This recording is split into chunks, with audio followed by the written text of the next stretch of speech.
Olá, pessoal, tudo bem com vocês?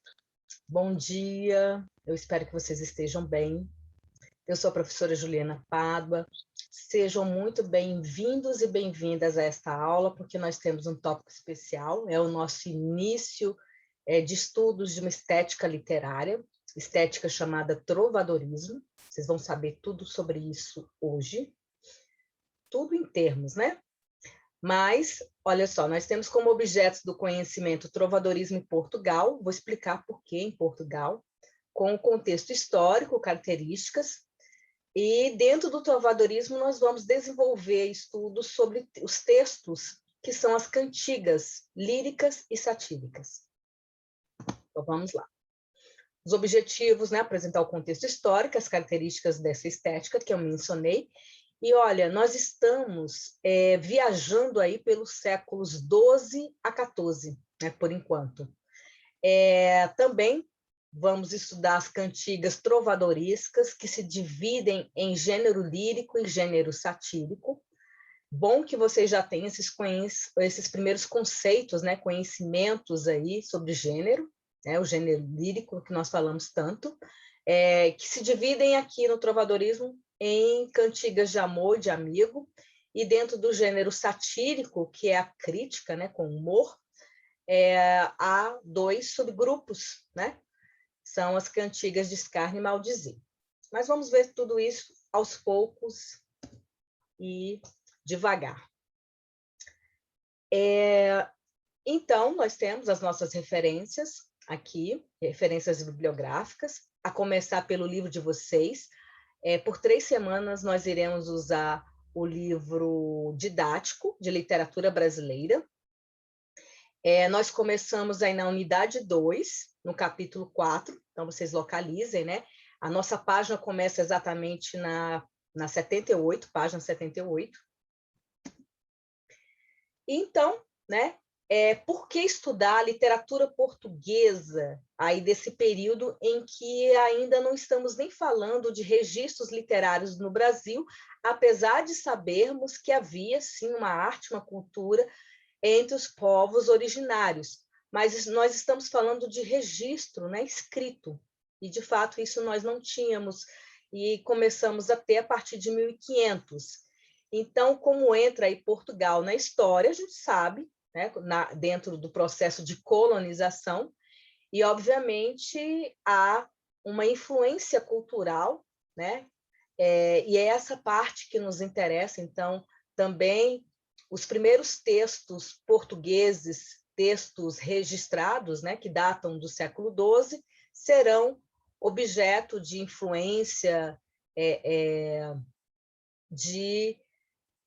serão parte, né, da nossa cultura.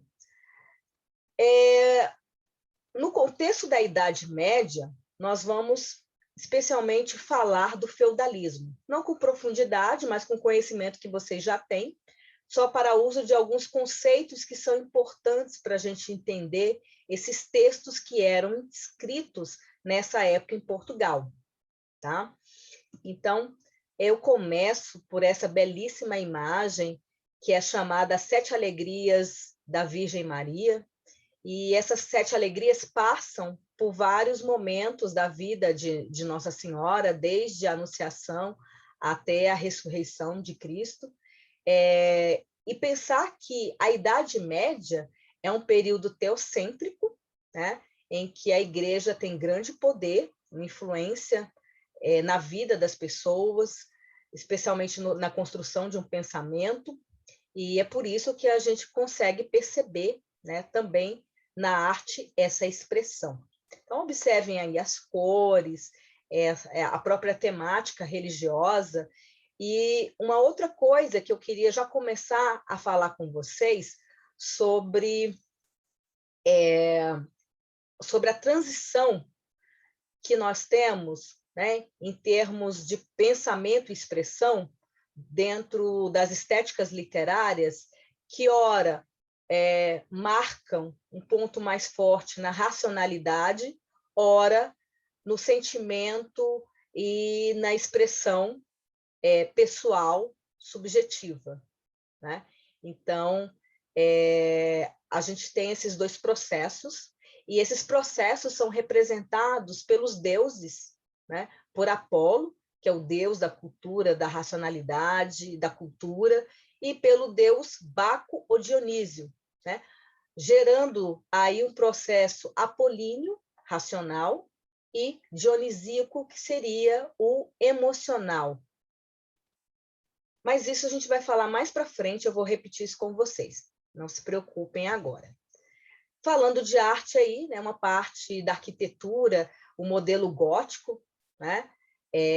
Essa é a Catedral de Milão, e ao lado já um outro modelo chamado modelo românico, né? Essa igreja está localizada em Notre-Dame, na França. Então a gente percebe esses estilos, né, de um momento relacionado aí à arte medieval. O nosso contexto histórico data na Baixa Idade Média, né? Já caminhando para o final, né? Quer dizer, mas demora um bocado ainda para o final do sistema feudal. Tá? Então, nós começamos entre os séculos XI, XII e passamos aí até o século XIV, em relação ao trovadorismo, especialmente. Esse período medieval na Europa, né, chamada a Baixa Idade Média, né, trata-se de um período de grandes mudanças na Europa medieval. É interessante pensar, né, que é um momento muito rico de muitas transformações. A Idade Média ficou conhecida como a Idade das Trevas, e muitas pessoas só se lembram aí da peste que assolou, né, o período do século XIV, né, na Europa, com a peste negra.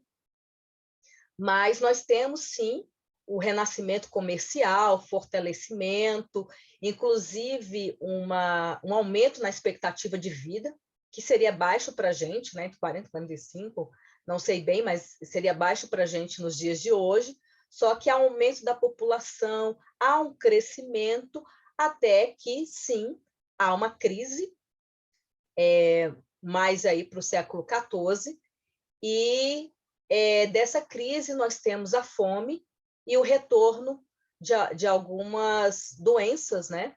Então, a própria pandemia da peste negra, né? Nós que estamos passando, atravessando por esse momento, podemos imaginar o quanto isso não atinge a sociedade de forma muito direta, né? Com a perda de vidas, com a sobrevivência, às vezes, na miséria, né? na pobreza, e são essas as sequelas e consequências, né, disso.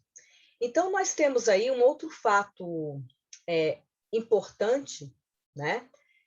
Que Portugal, que era um reino, que era, né, ali ainda não era um Estado, não era independente, né? Torna-se independente do Reino de Leão, né?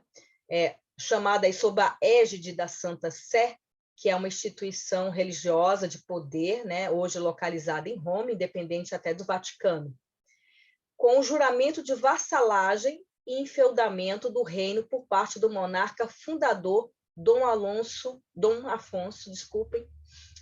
Henriques. O que é esse processo de vassalagem? Esse nome vai ser muito importante para a gente.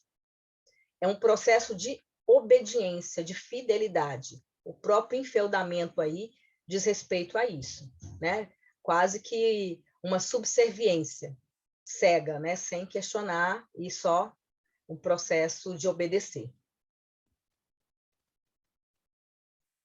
Então, nós temos aqui o que eu falei, né? Que a Europa presenciou uma melhoria tecnológica, em novas técnicas agrícolas. Quando a gente pensa em técnicas tecnológicas, obviamente, não se comparam com as de hoje, né? Mas para o período, sim, eram avanços. Nós temos o enfraquecimento, com esse renascimento comercial, enfraquecimento do feudalismo, né? E aí o surgimento de novas práticas políticas, econômicas, a monarquia, né, consolidando-se, o Estado Nacional, que tem aí também resultado em Portugal. E um evento importante desse período, que começa lá no século XI, né, são as Cruzadas, essa saga conhecida, né, que mistura estratégias militares com uma busca cristã, católica, especialmente, para resgatar, né, alguns lugares considerados sagrados aí por essa igreja, né? E também as cruzadas representam a luta dos cristãos contra muçulmanos, lembrar disso. E depois desse processo de crescimento vem o que nós falamos, né, da grande crise, e ainda assolada agravada, né, pela peste negra, pelo evento aí que teve uma duração, uma média de 6 anos. Mostrar para vocês aqui esse processo, né, de formação de Portugal na Península Ibérica, datando aqui desde o século XII até o século XXI. Então, a gente percebe que a península está sendo ocupada por reinos, né? De Leão, Castela, Navarra, Aragão. Isso é uma parte histórica conhecida de vocês. Era chamado Porto Portugal, até passar a ser Portugal. E hoje, já numa imagem aí próxima, né, do século XX, século XXI, dividindo Portugal, Espanha e França. É importante saber, né, desse processo histórico, que tem a ver também com o processo linguístico, que a gente chama de diacrônico, e isso vai aparecer nos textos, eu vou falar um pouquinho mais para frente, tá? Então, juntarmos, a literatura é multidisciplinar, né? Ela acaba reunindo aí questões sociológicas, filosóficas, históricas, né? Importantes para a gente entender todo esse contexto de construção textual, né, da arte literária. Nós temos aqui imagens, né? Uma representando esse renascimento comercial, o auge, e o declínio, né, a crise com a peste negra. Pensar nesse nome, peste negra, né, doença que era causada, especialmente transmitido via rato, né, e que tinha grande mortandade, né, como o que nós vivemos hoje. Sabemos que foi uma doença que acabou, né, que levou à morte de 1/3 das pessoas na Europa, né? Em torno aí de 200 milhões na época. E vejam, reparem nessa imagem, né, que eu tenho placas no corpo dessas pessoas para simbolizar a doença, né? Daí também o nome, eram manchas escuras, né? Então, e uma curiosidade, que os gatos que eram até na época objeto de crenças supersticiosas, né? Como de mau agouro e tal, e serviu para espantar, né? Para deter um pouco o surto de ratos que transmitiam a doença. Mas, assim, no auge, né, um tempo depois, a doença passa a ser transmitida até via respiratória, o que lembra bastante, né, o que nós estamos passando hoje. Sobre o sistema feudal, o que a gente precisa saber, né? Então, o feudo era o nome exatamente dado às terras dos nobres, que tinham terras cultivadas, né? Mas essas terras eram cultivadas, os trabalhadores, de fato, eram camponeses que moravam ali, servos, né? Na realidade, que moravam para sobrevivência alimentar, né? E que pouco tinham, de fato, como lucro. Os feudos eram terras que os nobres poderiam possuir, né, por riqueza da própria família, não obstante, eram obtidos principalmente por meio da relação de vassalagem. Essa vassalagem que é a fidelidade, né, a algum reino, a uma instância maior. Durante a Idade Média, né, a Baixa Idade Média, esteve no auge do processo de enclausuramento ou encastelamento dos feudos. Tá? Então, vamos voltar aqui a algumas coisas. Primeiro que esses nobres enriqueceram no período da Alta Idade Média e começaram, né, a barrar sem querer dividir o poder, né?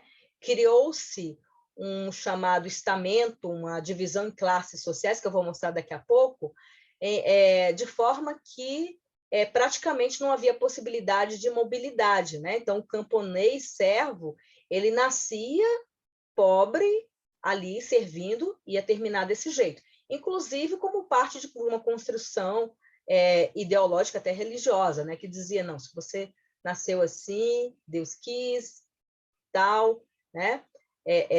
Não há por que querer mudar ou, né, ter ganância, ambição.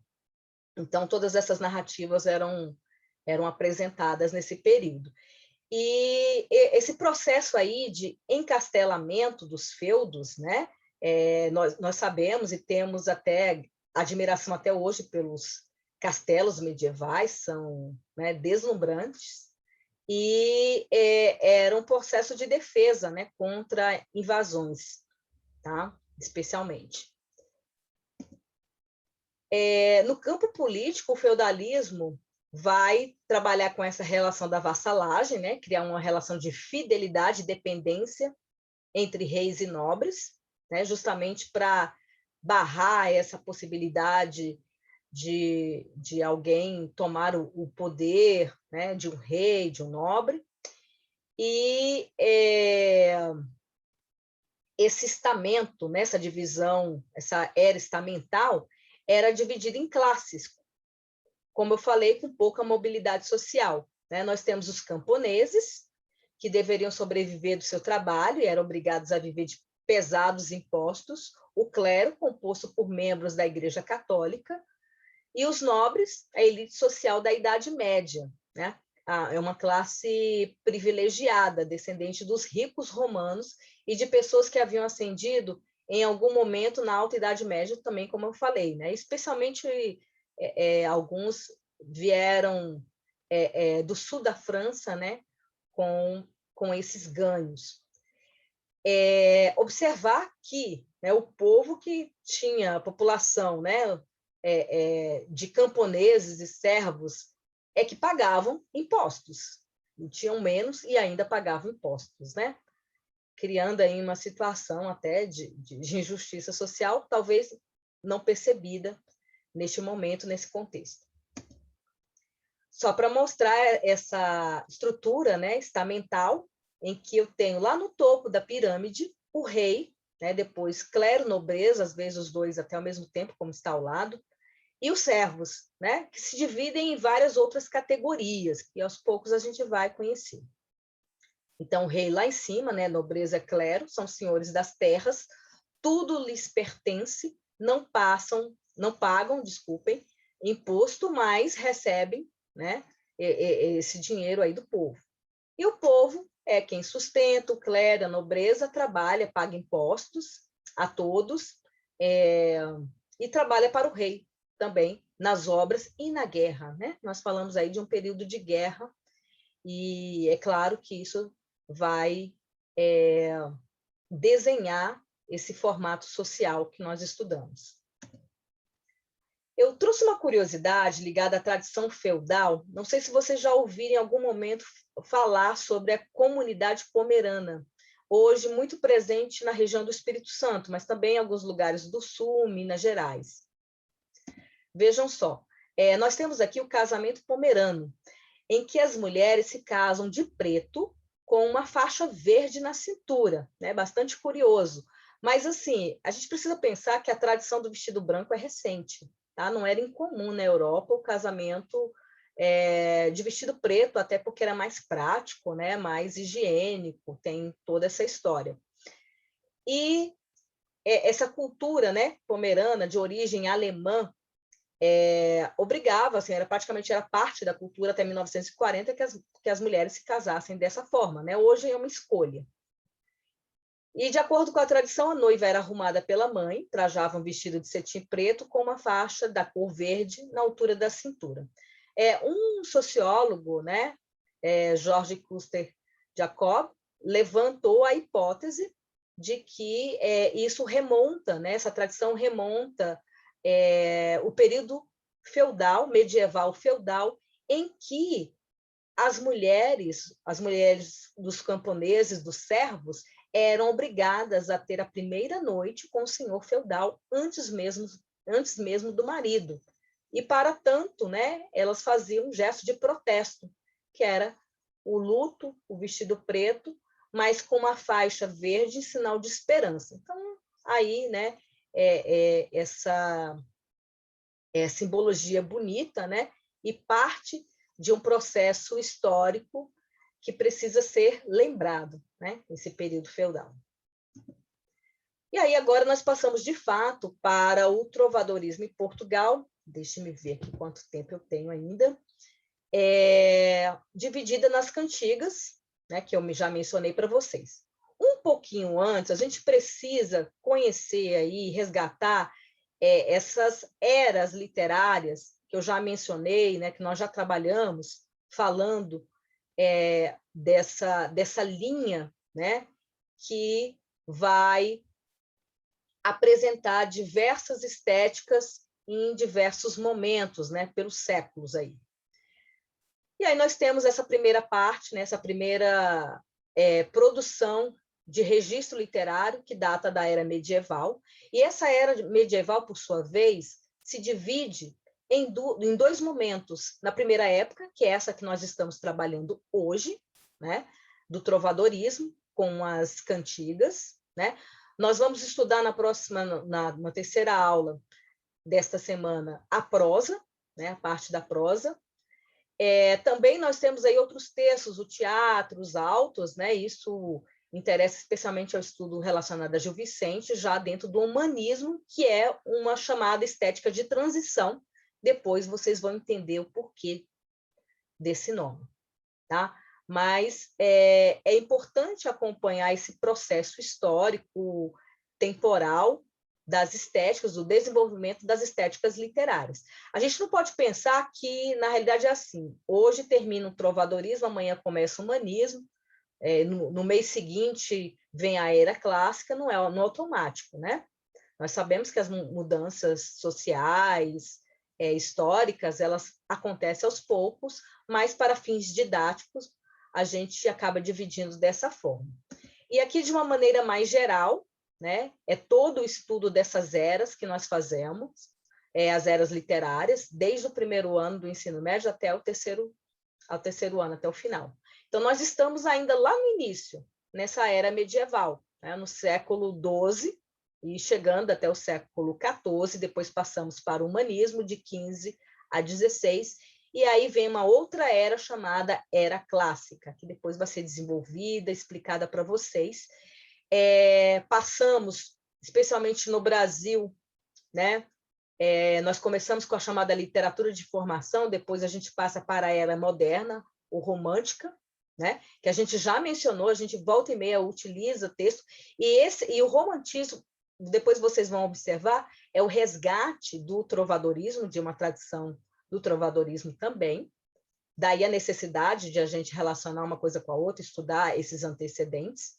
E no Brasil nós chegamos até a era nacional, no século XX, né, até os dias de hoje, com as tendências contemporâneas. Só para vocês se situarem. E, afinal, o que é o trovadorismo? Né? De onde vem esse nome? Primeiro, que é uma origem provençal do sul da França. Né? Esse trouver vem do nome francês, né? E significa achar. Tá? Então, ou encontrar, tem esse sentido. Movimento literário que esteve marcado pela produção de cantigas líricas. Se vocês se lembram do gênero lírico que foi passado para vocês, que está diretamente relacionado à música, né? Tanto que a lira é o instrumento, nós vamos pensar, e também foi dito isso, que até o século XII, música e poesia não se separavam. Tá? Então, nós tínhamos, sim, outras formas de produção, do teatro, da prosa, mas o trovadorismo foi o mais popular e difundido. Por quê? Uma das explicações é que o texto em verso é mais fácil de memorizar, né, de guardar. Então, esse movimento que ocorreu somente na Europa teve como principal característica a aproximação da música e da poesia. Nessa época, as poesias eram feitas para serem cantadas ao som de instrumentos musicais. Geralmente eram acompanhadas por flauta, viola, alaúde, que é um instrumento antigo, mas eu acredito que vocês já viram, e por isso que tem esse nome, né, de cantigas. Os artistas do trovadorismo. É interessante reparar que a divisão, a hierarquia entre esses artistas tem a ver com a posição de classe. Por exemplo, o trovador é aquele que compõe o texto, mas para compor um texto escrito tem que ser letrado. E esse processo de letramento e conhecimento da escrita não era para quase ninguém, né? De fato, só para uma classe mais alta. Então, esse trovador faz parte de uma classe superior em relação aos outros compositores, os outros componentes desse processo artístico, né? Nós temos o chamado jogral, né? Também menestrel. O jogral seria aquele que declama a poesia. Nós temos também a figura da jogralesca, embora as mulheres sejam ainda com pouca participação, né, dada a sociedade, o patriarcado, a ideia, né, de que as mulheres tinham um lugar inferior. E o menestrel era aquele que recitava, mas também tocava instrumentos. E muitos sobreviviam passando de reino em reino, ganhando algum dinheiro. Então, olha só, o menestrel era considerado superior ao jogral por ter mais instrução e habilidade artística, pois sabia tocar e cantar. Todos os manuscritos das cantigas, isso é importante, estão reunidos nos chamados documentos, né, do trovadorismo, que são os cancioneiros. Vou falar um pouquinho mais para frente. Aqui mostrando os artistas do trovadorismo, um menestrel, uma jogralesca ali, né, na figura feminina, e os cancioneiros, por fim. Não precisa decorar nem nada, mas é interessante conhecer a reunião dessas composições. E era numa língua, ainda não a língua portuguesa, né? Era o chamado galaico português, da região da Galícia.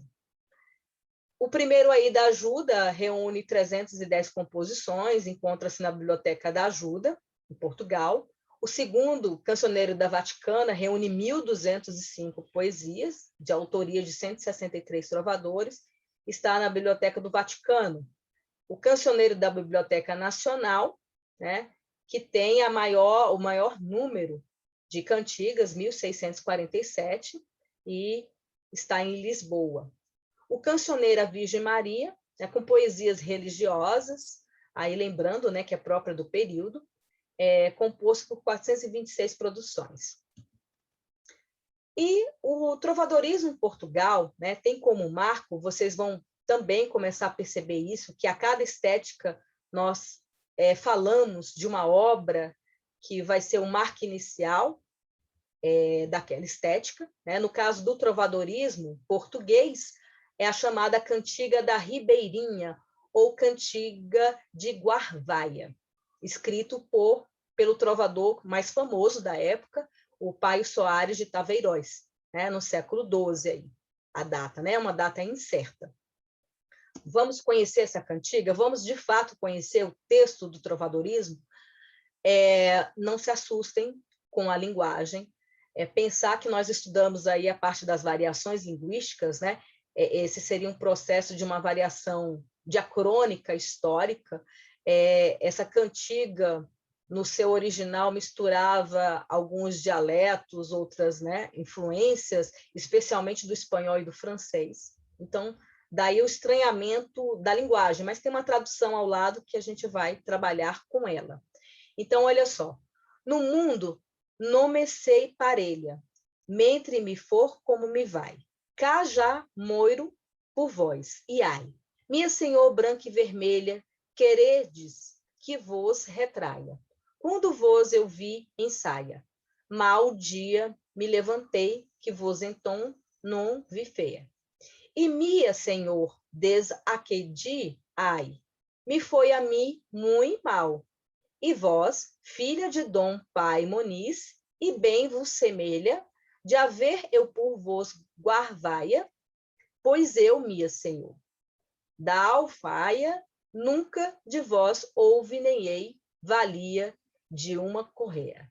Socorro, né? Com uma linguagem dessa. Mas olha a tradução.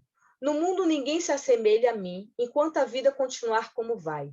Porque morro por vós e ai, minha senhora alva de pele rosadas. Quereis que vos retrate, quando eu vos vi sem manto. Maldito dia que me levantei e não vos vi feia. Quer dizer, achou-a bonita, né? Para dizer que não vos vi feia. E minha senhora, desde aquele dia, ai, tudo me foi muito mal. E vós, filha de Dom Paio Moniz, e bem vos parece de ter eu por vós guarvaia. Pois eu, minha senhora, como presente nunca de vós recebera algo, mesmo que de ínfimo valor. Esse processo aqui, né, nessa cantiga, a gente percebe a adoração amorosa, né? E é uma adoração que se tornou mais famosa entre os versos até hoje, né? Quando a gente relaciona versos, geralmente esse processo romântico da emoção. É interessante perceber que ele chama a mulher amada de senhora, de senhor. No original, senhor, porque não havia forma, a variação, né? E é uma devoção a um amor não correspondido. O trovador, por sua vez, apesar de ser letrado, ser alguém parte, né, na cantiga de amor especialmente, parte do palácio, né, desse ambiente, ele ainda assim é inferior a essa mulher, que normalmente é casada, porque uma mulher nessa sociedade só tem algum valor sendo casada. Mas assim, como assim? Cantando a uma mulher casada? É um processo às vezes, ele era até contratado para isso mesmo, né? Para fazer essa homenagem a essa mulher, né? Não é nada marcado, de fato, por uma relação extraconjugal, né? É apenas uma homenagem. E essa homenagem tem o distanciamento, tem a não realização. Então, vamos a essas cantigas líricas primeiro, né? Chamadas cantigas de temática amorosa, né? De amor ou de amigo. Como assim? As cantigas de amor, elas têm em sua gênese, né? Na sua formação, cantada em primeira pessoa por um trovador que exerce o papel de vassalo, de servo. Daí essa relação com o feudalismo. Ele é um vassalo. Declara, né, esse amor por uma dama, e geralmente é acometido pela coita.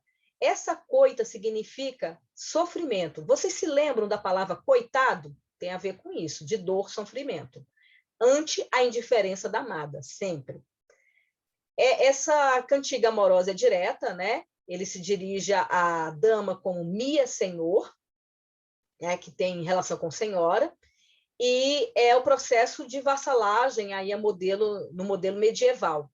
O apaixonado é, portanto, servo e vassalo da amada, e enuncia seu amor com insistência e intensidade. Isso vai influenciar também na escola romântica, né? Como vocês vão ver mais adiante, comprovar essa parte aí. Cantigas de amigo, qual é a diferença? Primeiro que as cantigas de amor, elas viviam num ambiente palaciano, né? As cantigas de amigo estavam mais difundidas no meio rural e popular. E era um eu lírico, diferenciar que eu lírico não é a mesma coisa de autor, poeta, né? É um processo de fingimento, de uma criação. Então, nessas cantigas de amigo, um eu lírico feminino, vai chorar a saudade do amigo, do namorado, que ou terminou a relação ou partiu para a guerra, né? Então, nós temos esse processo. Só que essa escrita é feita por um masculino, as mulheres não escreviam, não tinham acesso às letras. Então, esse processo de fingimento poético. A donzela dirige-se, por vezes, né, a sua queixa para a mãe, para uma amiga, conversa até com a natureza, com flores, etc., como vocês vão ver depois. E aí nós temos as cantigas satíricas, trovadorescas, né, que já sai desse campo amoroso para o campo da ironia, da crítica, do escárnio, né? e divididas em escárnio e maldizer. Qual é a diferença entre elas? As cantigas de escárnio são tidas como mais irônicas, mas não tem uma crítica direta, né, o nome da pessoa. Já as de maldizer, né, apontam diretamente, nominalmente, o alvo, seja a categoria, seja o nome da pessoa. E tem, às vezes, um vocabulário ofensivo, grosseiro. Aqui as diferenças, né, entre cantigas de amor e de amigo. Queria ressaltar que aí nós temos, né, ambiente palaciano e ambiente rural, um eu lírico masculino, um eu lírico feminino, né? Então é importante observar todas essas questões. E a classificação, divisão dessas cantigas, dos dois grupos, lírico e satírico, né? Então, aí, reforçando o que coloquei para vocês, normalmente nas cantigas satíricas, né, nós temos o chamado duplo sentido, uma crítica que se constrói aí na ironia e nessa ambiguidade. Nós vamos fechar com uns exemplos de cantigas, né? Primeiro, cantiga de amor, que diz assim: mesura séria, Senhor, de vós a mercê há de mim, que vós em grave dia vi, em muito grave vosso amor, tem grave que não é em poder, daquesta coita mais sofrer, de que muita fui sofredor. Pode parecer difícil aí esse vocabulário, mas a gente sabe que é uma temática amorosa de devoção, né? Misura aí seria a cortesia, a mercear é sentir compaixão dele próprio, né? Pelo sofrimento, pela coita que tem, e essa declaração amorosa.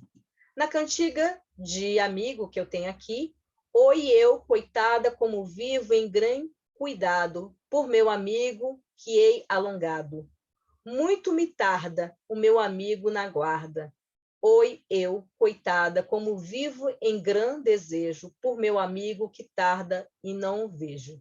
Muito me tarda o meu amigo na guarda. Talvez soldado, e é uma mulher, um eu lírico feminino, se declarando. Vocês vão reconhecer aí algumas marcas da língua espanhola, né, nesse processo textual. Uma cantiga de escárnio, falando mal de alguém, mas sem dizer o nome, dizendo assim: ai, dona feia, foste vos queixar em que vos nunca louvei meu cantar, mas ora quero fazer um cantar em que vos loarei todavia, e vedes como vos quero loar, dona feia, velha e sandia. Ele diz aí o seguinte, né, que a mulher, uma dona feia, foi se queixar que ele nunca tinha feito uma trova, uma cantiga para ela, né? Mas já que você reclama, eu vou dizer. Eu vou loar, seria louvar, né? Dona feia, velha e sandia. Que coisa. E a de maldizer, dizendo sim, agora, o nome da pessoa atingida. Da mulher vossa, ó meu Pero Rodrigues, jamais creiais no mal que falam dela, pois bem sei eu que ela por vós muizela. Quem não vos quer, vos traz somente intrigas, pois quando deitou ela em minha cama, a mim muito bem de ti ela falava. Se a mim deu o corpo e a voz, quem ela ama. Veja só, né?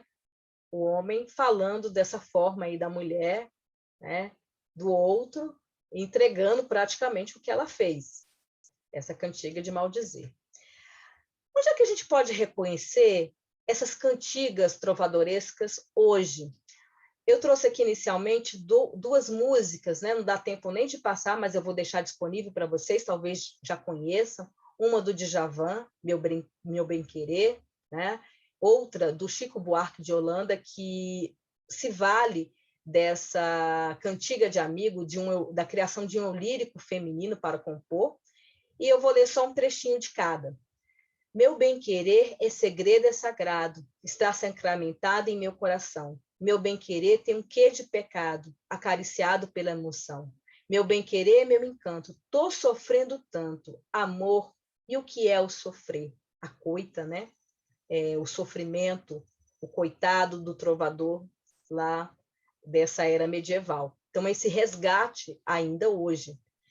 Do Chico aqui eu tenho: quando olhaste bem nos olhos meus, e o teu olhar era de adeus. Juro que não acreditei. Eu te estranhei, me debrucei sobre o teu corpo e duvidei. E me arrastei, e te arranhei, e me agarrei nos teus cabelos. Isso aí seria o eu lírico feminino, a gente sabe disso porque lá no final diz assim, para mostrar que ainda sou tua, até provar que ainda sou tua.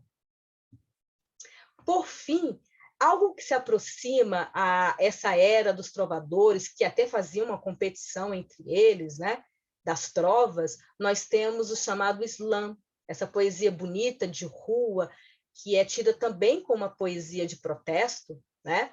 E aí eu termino esta aula com ela, com a leitura dessa poesia.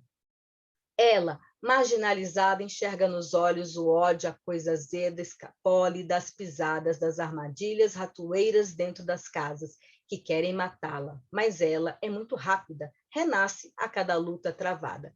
Se junta a outras e juntas proclamam uma vida de aventuras, correndo, estreitando, ocupando as ruas. Vocês sabem que é uma criação, né, um repente, feita por poetas, e uma competição, envolvida ali uma competição.